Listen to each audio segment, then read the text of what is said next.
Hello and Namaste. Jnanam and Bhakti. Can they coexist? What does Krishna say about this? Before I begin, I request you to subscribe to this channel and press the bell icon for reminders. You will be notified whenever I post a new video. If athma Jnanam is the discovery of our godhood, then where does bhakti or devotion figure in this pursuit? Aham Brahmasmi, acknowledging that I am Brahman, is Jnanam.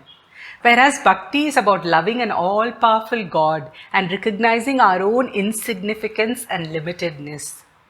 These two views appear to be poles apart. How can they possibly coexist? That is why most people talk about these as two distinct paths to liberation, Jnana Marga and Bhakti Marga.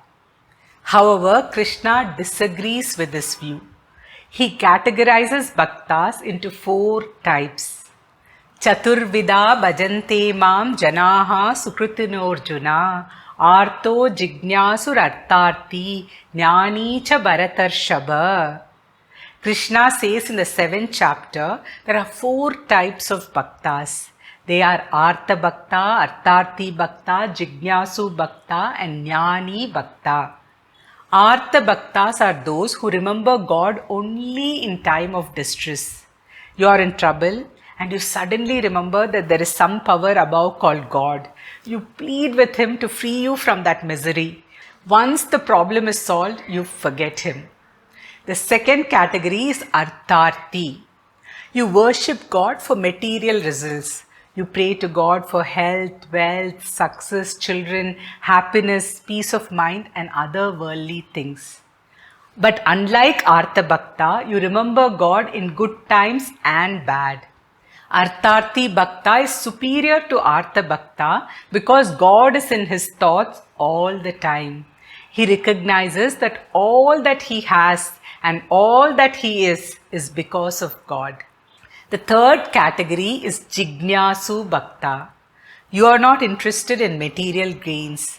The purpose of your worship is to reach God. Your goal is liberation. There is a beautiful prayer to Shiva. Mokshartam kuruchitta vritti makilam anyaistu kim karma bihi. O Shiva, make my mind and thoughts be focused on liberation. What is the use of anything else? This is the prayer of a Jignasu Bhakta. This Bhakta is superior to Artha and Artharthi Bhakta. For them, God is a means to an end. I want to get rid of my misery. I want to acquire some things. I need God for that. It is these things that I love more than God. Whereas for a Jignasu, God is the end in itself and not just a means to an end. The final category is Jnani Bhakta, a devotee who knows that he is Brahman. Krishna says this is the highest form of bhakti. In Brihadaranyaka Upanishad, Yajnavalkya tells his wife Maitreyi, Navare sarvasya kamaya sarvam priyam bhavati, atmanastu kamaya sarvam priyam bhavati. All the things that you love in this world, whether it is your husband or children or wealth, you don't love them for their sake, you love them for your own sake.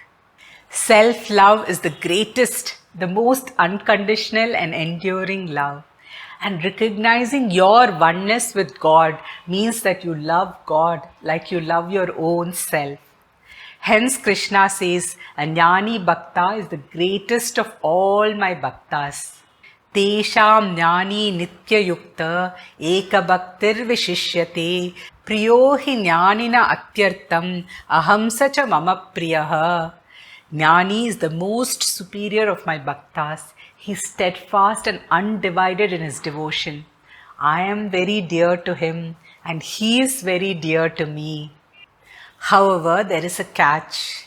Becoming a Jnani is not easy. Avyakta hi gatir dukkham dehavadbhiravapyate. The pursuit of Brahman is very difficult because we are very attached to our body, says Krishna. And that is why we require bhakti. In the 12th chapter, aptly titled Bhakti Yoga, Krishna talks elaborately about different levels of bhakti. Far from Bhakti and Jnanam being two different paths, he talks of Bhakti as a stepping stone to Jnanam. Each stage of Bhakti inculcates certain important qualities required for Jnanam. A Jnani is an embodiment of all these qualities because he acquires them at various stages of Bhakti. Right at the top of the Bhakti graph is Atma Jnanam.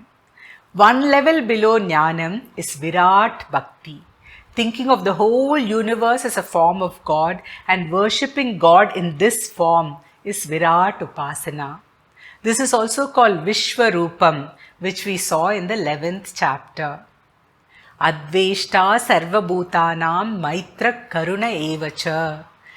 My devotee does not hate any being and is compassionate and loving to everyone, Krishna says when he describes the qualities of a Jnani Bhakta. When you think of the whole universe as God, how can you hate anyone? Worshipping God as Vishwarupam inculcates these qualities and paves way for Jnanam. Now if you think, this is hard, there are so many terrible people in this world, how is it possible to love them all? Then Krishna says you can practice the next lower level of bhakti. Worship your Ishtadevata.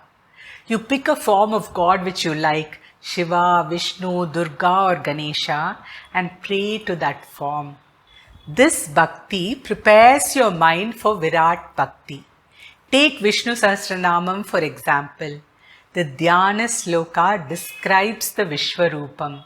Bhupadau yasya nabir vyadasuranila chandra suryau cha netre karna vasha shiraudyau mukamapi dahanau yasya vasteyam abdihi antastam yasya vishvam suranara khagago bhogi gandharva daityaihi chitram ram yatetam tribhuvana vapusham vishnumisham namami.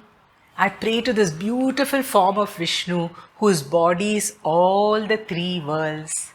Similarly, the Dhyana Shloka of Rudram imagines the entire universe as a Shivalingam. Pitam yasya daritri jaladhara kalasham lingam akashamurtim nakshatram pushpamalyam grahagana kusumam chandravanyarkanetram kukshis sapta samudram himagiri shayanam sapta patalapadam vedam vaktram shadangam dashadishi vasanam divyalingam namami. The entire space is imagined as a Shivalingam with the stars as its garlands and planets as the flowers that adorn it. In Lalita Sahasranamam, the goddess is described as the mother of all beings, right from Brahma to the lowliest of insects. Abrahma Kita Janani. So Ishtadevata Bhakti paves way to Vishwarupa Bhakti. Now if you say, no, this is also not possible for me, then Krishna says, practice Karma Yoga. Do your work as a worship to God without any expectations. What does this do to you? Harsha marsha bayod vegair mukto yasya me priyaha. Krishna describes a Jnani Bhakta as a person who is free from elation, envy, fear and anxiety. When you practice Karma Yoga, when you have no expectation, then you will have no fear or anxiety or envy, neither disappointment nor elation. Now if you say, even this is hard for me, how can you possibly do anything without expectations? Then Krishna says you can practice the next lower level of Karma Yoga. You do work with expectations, but whatever the outcome, even if they don't match your expectations, learn to accept it as a gift from God. Ishvara Prasada. We spoke about Prasada Buddhi when we discussed Karma Yoga. You can watch it here. If you live your life with an attitude of Prasada Buddhi, you will always enjoy tranquility. Santushta Satatam Yogi. A Jnani Bhakta is ever content and tranquil, Krishna says.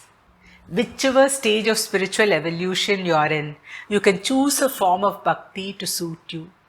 At every stage of spiritual journey, bhakti serves as a powerful tool to cleanse your mind and prepare it for Jnanam.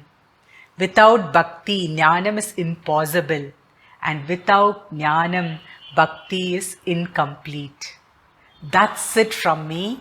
Thank you for watching. Please subscribe and press the bell icon for reminders. Please share this video with like-minded people. Until next time, Namaste.